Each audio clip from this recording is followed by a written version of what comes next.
يريدون ليطفئوا نور الله بأفواههم والله متم نوره ولو كره الكافرون।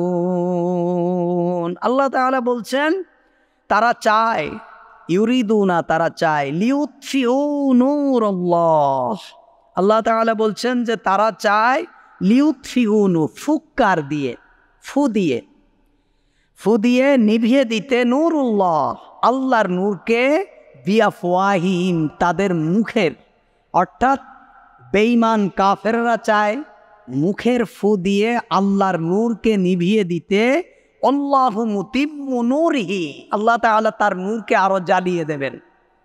সুবহানাল্লাহ বলবেন না? অর্থাৎ নূর মানে কি? কোরআন। নূর মানে কি? কোরআন। বেঈমানেরা চায় যে কোরআনের নূরকে দুনিয়ার থেকে কি ফু দিয়ে নিভায়ে দিতে। দেখেন না যত ষড়যন্ত্র, কি মৌলবাদ যাতে না বাড়ে, মাদ্রাসা শিক্ষা যাতে প্রসার না হয়, তারপরে হলো এই যে বাংলাদেশে লক্ষ লক্ষ কওমি মাদ্রাসা, একটা কওমি মাদ্রাসায় কি এক প্যাকেট বিস্কুট সকালবেলা দেয়?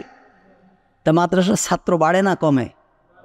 আর প্রাইমারি স্কুলে বিস্কুট দেয়, তারপরে ফ্রি কত কি দেয় সরকারের পক্ষ থেকে, বিনা বেতনে পড়ে, কত সুযোগ সুবিধা, খেলাধুলা, শরীর চর্চা, কত কি আছে। তারপরেও প্রাইমারি স্কুলে ছাত্র খুঁজে পাচ্ছে না এখন। আর মাদ্রাসা একটা দিলেই ছাত্রের কি নেই? অভাব নেই। আল্লাহ তাআলা বলছেন বেঈমানেরা চাবে যে মুখের ফু দিয়ে নূরকে নিভায়ে দিতে। আল্লাহু মুতিম্মু নূরিহি আল্লাহ তাআলা তার নূরকে আরো জ্বালায় দেবে। সুবহানাল্লাহ। একজনের ছেলে ঢাকায় চাকরি করে। ঢাকায় কি করে? চাকরি করে। এখন উনি তো গ্রামে থাকে, মুরব্বী মানুষ। গ্রামে তো কি ওই ল্যাম্প, ওই যে ফু দিয়ে নিভায়, তেল দিয়ে চলে, ওরে কি বলে? প্রদীপ বলে, ল্যাম্প বলে, তারপরে কেউ অনেক কিছু বলে, টেমি বলে, অনেক কিছুই বলে। তো উনি তো গ্রামে হারিকেল জ্বালায়, এগুলো তো ফু দিয়ে নেবায়। হারিকেলও তো ওই উঁচু করে দিয়ে ফু দিত, আমরা ছোটবেলায় দেখতাম। এখন তো আর এগুলো নেই। তো উনি ছেলের বাসায় বেড়াতে আসছে। তো ছেলের বাসায় বেড়াতে আসছে, ছেলের বাসায় তো কারেন্ট। তা রাত্রে বলতেছে যে ছেলে বাবারে আলাদা ঘরে দিয়েছে, দিয়ে বলছে আব্বা তুমি লাইট নিবাইয়ে ঘুমায় পড়ো, আমি চলে যাচ্ছি আমার ঘরে। এখন আব্বা ঘুমাবে, কিন্তু লাইট নিভাবে কিভাবে এটা তো জানে না। বয়স্ক মানুষ, মুরব্বী মানুষ, গ্রামের মানুষ। উনি বাল্বের পাশে যে শুধু ফু দিচ্ছে, জনমের মতন ফু দিচ্ছে, বাল্ব তো নেবেন। এখন কিরে আব্বা কি ঘুমায়নি? ছেলে অনেক রাত উঠে দেখে যে বাপ তো ফু দিতে দিতে তার অবস্থা কাহিল। তা বলছে কিরে বাবা? বলছে আব্বা কি অবস্থা, আপনি কি করেন? বলছে বাবা রে, গ্রামে এক ফুতে কত বাতি নিবাইছি, আর এখানে সারা রাত ফু দিচ্ছি কিন্তু বাতি নেবে না। তখন বলছে আব্বা এই বাতি ফুতে নেবে না, এই বাতি সুইজে নেবে। কিসে নেবে? সুইজে নেবে। তো ছেলে সুইচ টিপ দিয়েছে, আর বাতি কি গেছে? নিভে গেছে। তা পৃথিবীর বাতিলদের আবিষ্কৃত যত মতবাদ, এগুলোর ফু দিয়ে নেবে, কিন্তু এই কোরআনের সুইচ কার কাছে? ইন্না নাহনু নাযালনা যিকরা ওয়া ইন্না লাহু লাহাফিজুন। আল্লাহ বলতেছেন যে এই সুইচ, এই নূর আমি অবতীর্ণ করেছি এবং এর সুইচ আমি আল্লাহর কাছে। সুবহানাল্লাহ। এটা আল্লাহ তাআলা যেদিন চাইবেন সেদিন নিভাবেন কিয়ামতের আগে। যেদিন আল্লাহ তাআলা এই এলেমকে উঠায় ফেলবেন, মানুষ কোরআন খুলে দেখবে একটা অক্ষরও নেই, একটা অক্ষরও নেই। ইমাম সাহেব নামাজ পড়াবে, নামাজ পড়তে পড়তে শুধু কাবা শরীফে নামাজ হবে, ইমাম সাহেব নামাজ পড়াবে আলহামদুলিল্লাহি রাব্বিল আলামিন আর রহমানির রহিম, আর পড়তে পারবে না। আবার পড়বে আলহামদুলিল্লাহি রাব্বিল আলামিন আর রহমানির রহিম। এলেম উঠায় নেবেন। আল্লাহ তাআলা এলেমকে কি নেবেন? বই থেকে যেমন উঠায় নেবেন, কাগজের বুক থেকে যেমন উঠায় নেবেন, মানুষের সিনা থেকেও কি করবেন? উঠায় ফেলে দেবেন। সুতরাং এর নূর, এই কোরআনের নূর দুনিয়ার যত বাতিল, যত স্বৈরাচার, যত হারামখোর, যত বেঈমান, এরা যতই চাবে যে এইটাকে নিভায় দিতে, আল্লাহ বলছেন আল্লাহু মুতিম্মু নূরিহি আমি এর নূরকে আরো বাড়ায় দেব। এটা কমবে না। সুবহানাল্লাহ, কমবে না, এটা শুধু বাড়বে। আপনি যত হুজুর পিটাবেন, যত হুজুরদের চাকরি দেবেন না, ততই হুজুররা আরো বেশি বেশি পড়বে, কোরআন পড়তেই থাকবে। ছোটবেলায় একটা হুজুর খুঁজলে পাওয়া যেত না, 2-4 গ্রামে হুজুর খুঁজলে মিলাতের জন্যে 2-4 মাইলতে হুজুর ডেকে আনতে হইতো। আর এখন হুজুররা উল্টা যেয়ে বলে আমার জন্য আমার একটু মিলাদ, আমার দিয়ে একটু মিলাদ পড়ায়, এমন আছে না? প্রতি ঘরে ঘরে আল্লাহ তাআলা এই কথাই বলছেন যে কাফেররা চাবে ইউরিদুনা লিইউতফিউ নূরাল্লাহি বিআফওয়াহিম, তাদের মুখের ফুৎকারে আল্লাহর নূরকে নিভায়ে দিতে।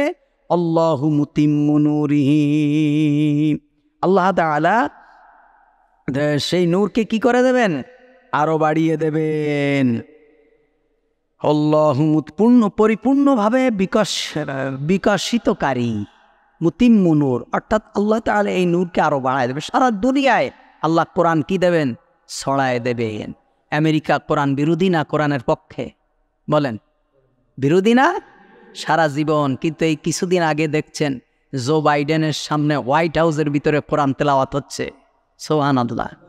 আমাদের দেশে যত গুতাগুতি কোরআন তেলাওয়াত নিয়ে, এক বিসমিল্লা নিয়ে কত মারামারি এই পর্যন্ত, যে বিসমিল্লা থাকবে না উঠবে। সংবিধানে বিসমিল্লা থাকলে বা কি আর না থাকলে বা কি। যে দেশে আমার কাছে গত পরশুদিন একজন মেসেজ দিয়েছে, আমার মোবাইলে আছে, বাহরাইন থেকে বাঙালি, যে শায়েখ একজন যদি প্রতিদিন 3 ওয়াক্ত নামাজ অজু ছাড়া পড়ে, তার ইমানের কোনো ক্ষতি, তার কোনো গুনাহ হবে কিনা।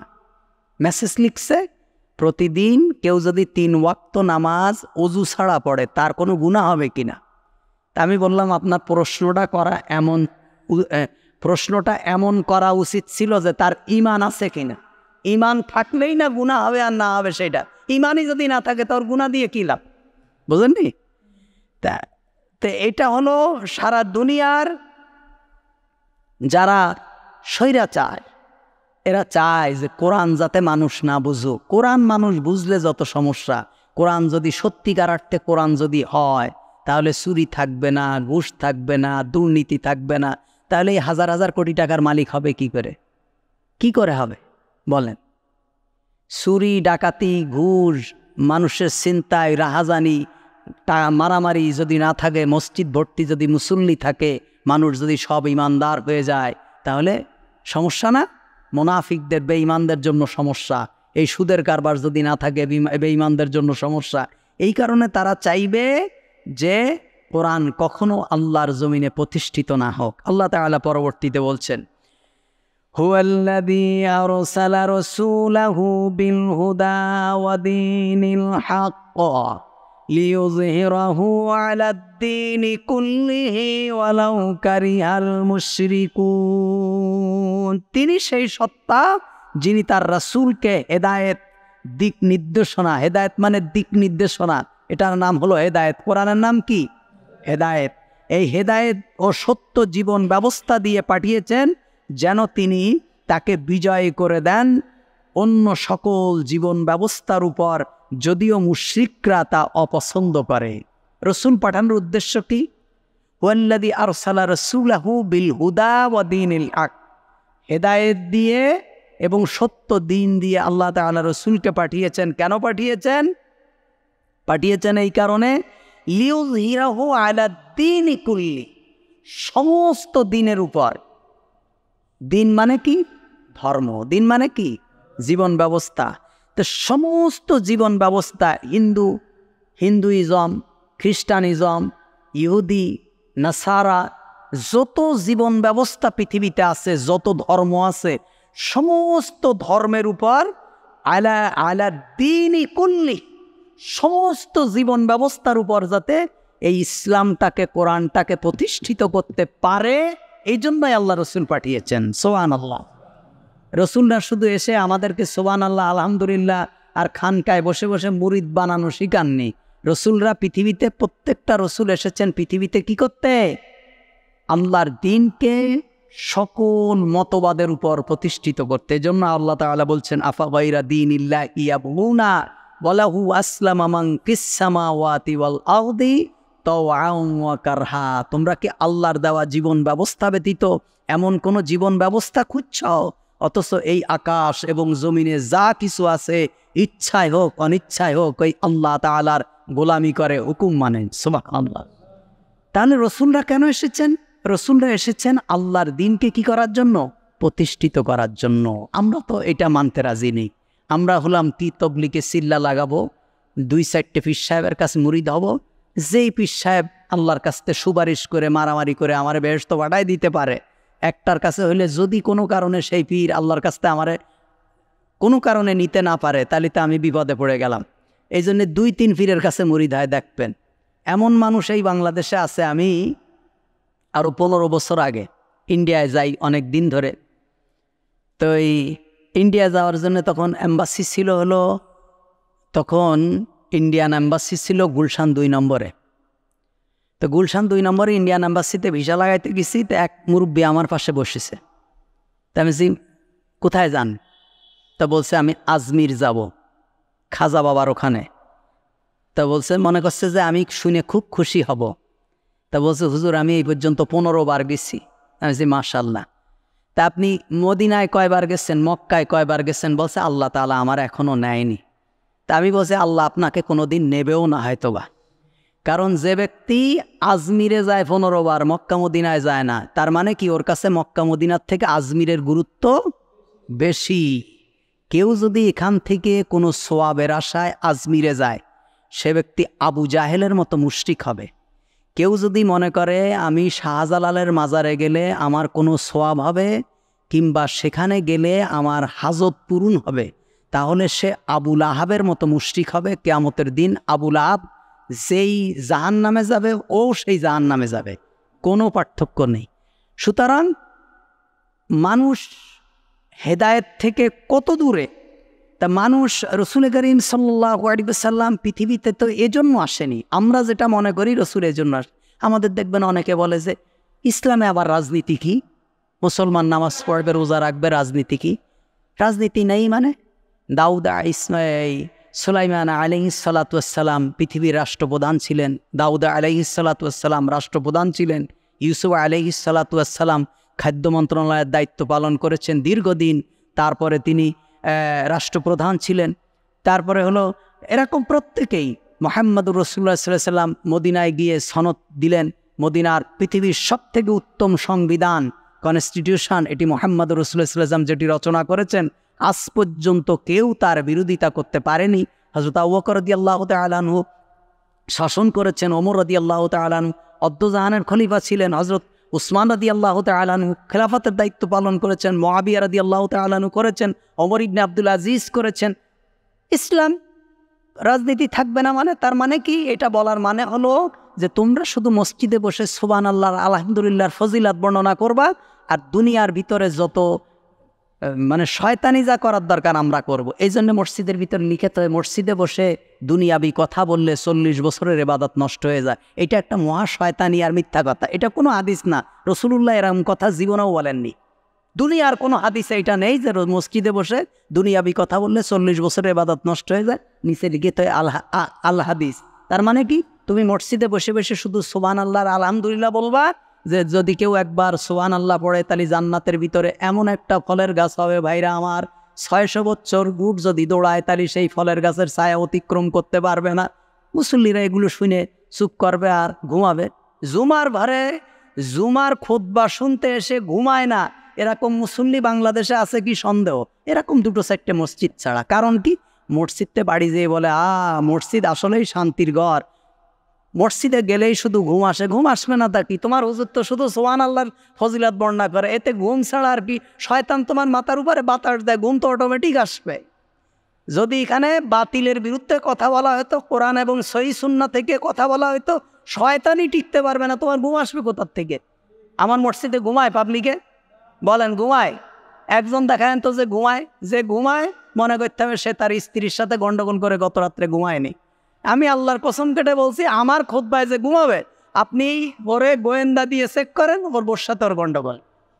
তা না হলে আমার মসজিদে ঘুমাবে, এইটা কি হয় নাকি? কারণ আমি কি কোনো সুবহানাল্লাহর ফজিলত বর্ণনা করি নাকি? তা আল্লাহ সুবহানাহু ওয়া তাআলা নবীদেরকে পাঠিয়েছেন কেন? এই ইসলামটাকে সকল দিনের উপরে বিজয় করার জন্য আল্লাহ তাআলা পাঠিয়েছেন। আল্লাহ তাআলা বলছেন ইয়া আইয়ুহাল্লাযীনা আমানু হাল আদুল্লুকুম আলা তিজারাতিন তুনজিকুম মিন আযাবিন আলীম। হে ঈমানদারগণ, আমি কি তোমাদেরকে এমন একটি ব্যবসায়ের সন্ধান দেব? ব্যবসা, আল্লাহ তাআলা বলছেন যে আমি, হে ঈমানদারগণ, আমি কি তোমাদেরকে এমন একটা ব্যবসার কথা বলবো, তুনজি, যেই ব্যবসা যদি তোমরা করো, তুনজিকুম মিন আযাবিন আলীম, তাহলে তোমরা যন্ত্রণাদায়ক আযাব থেকে মুক্তি পাবে। তোমরা তো দুনিয়ায় অনেক ব্যবসা করো, তোমাদের ব্যবসার তো অভাব নেই, কিন্তু আমি আল্লাহ স্পেশালি একটা ব্যবসার কথা তোমাদেরকে আমি জানাবো, যেই ব্যবসা যদি তুমি করতে পারো, যেই ব্যবসা হবে বান্দার সাথে আর আল্লাহর সাথে। সুবহানাল্লাহ। আল্লাহ তাআলা বলছেন বান্দার সাথে আল্লাহর সাথে ব্যবসা হবে। এমন ব্যবসা যদি তোমরা করো তাহলে কি হবে? সেই ব্যবসার লাভ এইটাই, তুনজিকুম মিন আযাবিন আলীম, তোমরা কঠিন যন্ত্রণা থেকে, আযাব থেকে রক্ষা পাবে। সেটা কি? তুমিনুনা বিল্লাহ, আল্লাহর প্রতি একনিষ্ঠভাবে ঈমান আনা। কান্নাহু বুনিয়ানুম মারসুস, সীসা ঢালা প্রাচীরের মতো। পরীক্ষা আসবে কিন্তু ঈমান থেকে চুল পরিমাণ সরে যাবে না। এমন ঈমান, এমন ঈমান না একটু অভাবে পড়লেই নামাজ ছেড়ে দেয়, এমন ঈমান না যে একটু অবস্থা ভালো হলেই রোজা থাকে না, এমন ঈমান না যে বিপদ মুসিবত দেখলেই আল্লাহর নাফরমানি শুরু করে দেয়। বলছে কি যে আমান, এক নম্বর হলো ঈমান আনা। এটা আমার সাথে তোমরা ব্যবসা করতে পারো যে তোমরা আমার প্রতি একেবারে দৃঢ়ভাবে ঈমান আনো। ও রসুলিহি, এবং আমার রসুলের উপর, আমার উপর ঈমান আনা আর আমার রসুলের উপর ঈমান আনা মানে আমি যা বলেছি আর আমার রসুল যা করেছে দুটো মেনে নেওয়া। সুবহানাল্লাহ। আল্লাহর প্রতি ঈমান আনা আর রসুলের প্রতি ঈমান আনা মানে কি? আল্লাহ যা বলেছেন আর রসুল যা করেছেন এই দুটোকে মেনে নেওয়া, এটা হলো আল্লাহর প্রতি ঈমান আনা এবং তার রসুলের প্রতি ঈমান আনা। ওয়াতুজাহিদুনা ফি সাবিলিল্লাহ, এবং আল্লাহর প্রতি জিহাদ করা, আল্লাহর রাস্তায় জিহাদ করা। এখন তো জিহাদ নেই, জিহাদের কথা বললে বলে জঙ্গি। কেউ যদি জিহাদের কথা বলার কারণে আপনাকে জঙ্গি বলে, যে বলবে সে কাফের হয়ে যাবে। কারণ জিহাদের ব্যাপারে আল্লাহ তাআলা কোরআনের বহু আয়াত অবতীর্ণ করেছেন। সুতরাং আপনি যদি জিহাদ বলার দ্বারা জঙ্গি বলেন তাহলে আপনি কাফের হয়ে গেলেন। আল্লাহ তাআলার কোরআনের আয়াতকে কি করলেন? অস্বীকার করলেন। এই জন্য মাওলানারা এখন আর জিহাদের কথা বলে না। দেখবেন কোনো মসজিদে জিহাদের কথা নেই। সুদের কথা তো নেই, কেন থাকবে? সেক্রেটারি, সভাপতি, ক্যাশিয়ার সব হলো সুদের উপরে ডক্টরের ডিগ্রি করেছে, এখানে সুদের কথা বলে কি চাকরি হারাবে নাকি? এত দরকার কি আমার? আমি মাথায় তেল মারা ওয়াজ করে যাই, যেই ওয়াজ করলে সবাই খুশি, শয়তানও উপরে নারাজ না হয়, কমিটিও যেন নারাজ না। এই জন্য একজন কবি বলছে যে मस्जिद में जाके नमाज पढ़ो, होटल पे जाके शराब पियो। मस्जिद में जाके नमाज पढ़ो, होटल पे जाके शराब पियो, ताकि रहमान भी राजी रहे, शैतान भी नाराज ना हो। मजा मस्जिदे जे नामाज पढ़बा আর হোটেলে যে বোতল খাওয়া, আল্লাহ খুশি, শয়তান অসন্তুষ্ট তোমার প্রতি হবে না। এখন ওয়াজ হচ্ছে এগুলো যেগুলো সমাজের ভিতরে ক্যান্সার। সুদ হলো ক্যান্সার, ঘুষ হলো ক্যান্সার, দুর্নীতি হলো ক্যান্সার, যৌতুক হলো ক্যান্সার, বেপরদা হলো ক্যান্সার, মানুষের সম্পদ শোষণ করা এটা হলো মহা ক্যান্সার। এগুলোর বিরুদ্ধে ওয়াজ নেই। ওয়াজ আছে শুধু আমার বাবা কি করিল, দাদা কি করিল, আল্লাহর ওলি খাজা বাবা কি করছিলেন, পীর সাহেব হুজুর কি করছিলেন, উনি বসে বসে সুবহানাল্লাহ পড়ছেন। সেদিন বরিশালতে একজন আমারে ফোন দিয়ে বলতেছে যে ওনার মসজিদে শুক্রবারে বয়ান হয়েছে, যে ওনার হুজুর খতিব সাহেব বয়ান করেছে যে কোন এক আল্লাহর ওলি 27 বছর রুকুতে ছিল। কয় বছর? 27 বছর। আমারে বলতেছে হুজুর এইটা ঠিক। আমি ওয়াজ শেষ হওয়ার আগেই আমি বলছি যেই হুজুর বলিছে সেই হুজুর সম্পূর্ণ মিথ্যা কথা বলেছে, ওই হুজুরে পিটানো সওয়াব। কেন? ও যদি 27 বছর রুকুয়ে থাকে তা ও নামাজ আর তো কি করেছে? এই 27 বছর কেউ নামাজ ছাড়া ছিল? তাহলে ও আল্লাহর কোরআন বাদ দিতে পীর সাহেবের ফজিলাত বর্ণনা করছে যে ও পীর সাহেব হুজুর 27 বছর রুকুয়ে ছিল। আচ্ছা, রুকুয়ে যদি 27 বছর থাকে তা প্রতিদিন 5 ওয়াক্ত নামাজও কি করেছে? 27 বছরের রমজান মাসে কনে ছিল? 27 বছরে ওর পেশাব পায়খানা কিচ্ছু লাগেনি, ওই স্ত্রী ছেলে মেয়ের কাছে কিচ্ছু যায়নি, কত বড় হারামখোর ইমাম, চিন্তা করেন। 27 বছর একজন রুকুই ছিল, জুমার মসজিদে মুসল্লিদের ওয়াজ করছে। এখানে কি শয়তান ওরে মাথার উপরে এসি ফিট করে দেবে? না শয়তান কোনো ডিস্টার্ব করবে? বলেন করবে?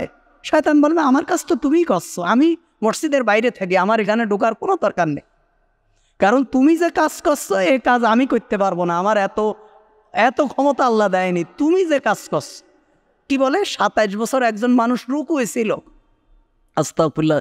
সারা দুনিয়াতে কত পরিমাণ ফোন যে আসে, উদ্ভট কথাগুলো আমার কাছে সমাধান চায়, আমি কি সমাধান দেবো? এর কোনো সমাধান নেই। এই জন্য আল্লাহ তাআলা বলছেন মুজাহিদুনা ফি সাবিলিল্লাহ, আল্লাহর প্রতি জিহাদ করা, আল্লাহর রাস্তায় জিহাদ করা।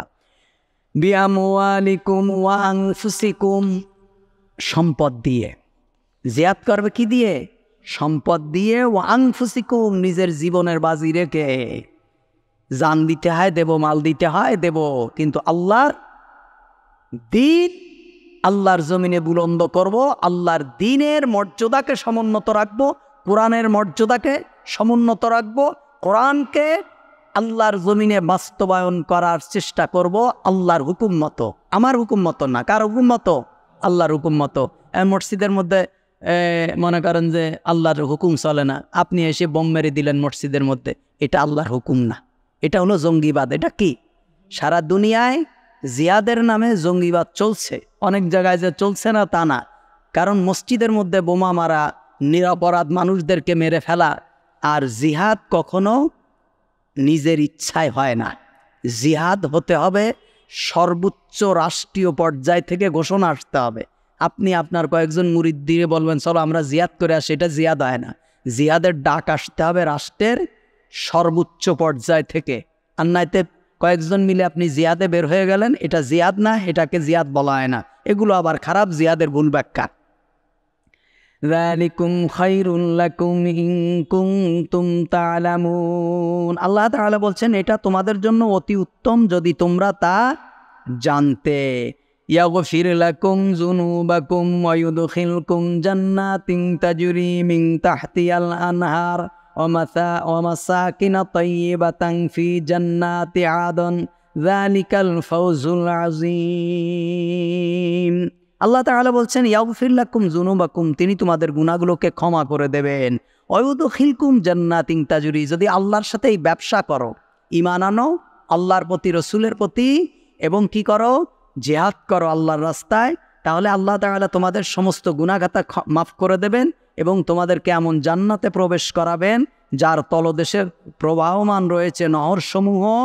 ওয়া মাসাকিনা তাইয়্যিবাতান ফি জান্নাতিন আদন, আর সেই চিরস্থায়ী জান্নাতে মনোরম বাসগৃহসমূহ। যালিকাল ফাওজুল আযীম, এটাই মহা সাফল্য। উখরা তুহিব্বুনাহা নাসরুম মিনাল্লাহি ওয়া ফাতহুন করিব, আর রয়েছে অপর একটি জিনিস যা তোমরা পছন্দ করো, তা হলো আল্লাহর পক্ষ থেকে সাহায্য, নিকটবর্তী বিজয়। অবাশশিরিল মুমিনিন, আর হে নবী আপনি মুমিনদেরকে সুসংবাদ দিন।